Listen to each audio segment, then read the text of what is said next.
আজ রাত ৯টা থেকে শুরু হতে যাচ্ছে বাংলাদেশ বনাম আরব আমিরাতের ম্যাচ। আবার আজ বাংলাদেশ সময় রাত ৯টা থেকে শুরু হতে যাচ্ছে বাংলাদেশ বনাম আরব আমিরাতের ১ম টি-টোয়েন্টি ম্যাচ।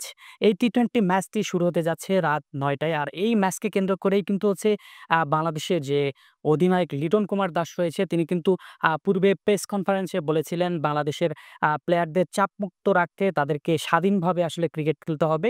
সেই সাথে প্রত্যেকটা ক্রিকেটারকে আসলে স্বাধীনভাবে ক্রিকেট খেলার আ যে একটা ভয় আছে যে বাংলাদেশের ক্রিকেটে পারফর্ম না করলে বাদ পড়তে হয়। আসলে সেই ভয়টা কাটিয়ে যেন অ্যাগ্রেসিভলি ক্রিকেট খেলতে পারে, সেই স্বাধীনতা চেয়েছেন লিটন কুমার দাস। প্রত্যেকটা প্লেয়ারকে সেই স্বাধীনতা দেয়া হয়েছে।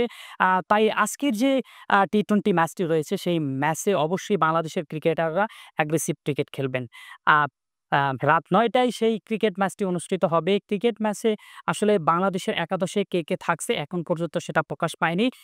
তবে ধারণা করা হচ্ছে যারা পারফরম্যান্সে এগিয়ে, বিশেষ করে বাংলাদেশের তরুণ লেগ স্পিনার রিশাদ, তরুণ ফাস্ট বোলার নাহিদ রানা কিন্তু হচ্ছে দারুণভাবে সফল এই টি-টোয়েন্টি ক্রিকেটে। যার কারণে তারা মূলত একাদশে থাকছেন। সেই সাথে লিটন কুমার দাস এবং আরো স্পেশাল যারা ক্রিকেটার রয়েছে নাজমুল হাসান শান্ত তারা একাদশে অন্তর্ভুক্ত থাকবে বলে শোনা গেছে। তবে সবকিছুর পরে যেটা আমরা জানবো যে মূল একাদশ যখন প্রকাশ পাবে বাংলাদেশ বনাম আরব আমিরাতের এই ম্যাচে আসলে অনেক কিছুই বাংলাদেশের দীর্ঘদিন পর আসলে টি-টোয়েন্টি ম্যাচ খেলবেন, আন্তর্জাতিক টি-টোয়েন্টি ম্যাচ। এই টি-টোয়েন্টি ম্যাচ দিয়ে আসলে বাংলাদেশের ক্রিকেটাররা টি-টোয়েন্টিতে কতটা পারফরম্যান্স ধরে রেখেছে বা কতটা উন্নত করেছে এই ম্যাচেই জানা যাবে।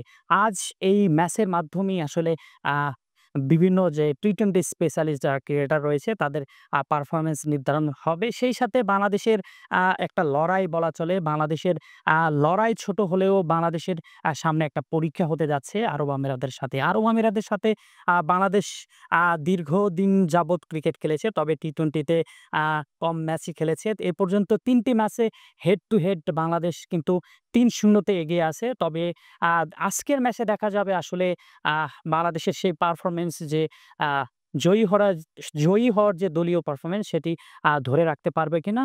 এটাই হবে আজকের ম্যাচের প্রমাণ।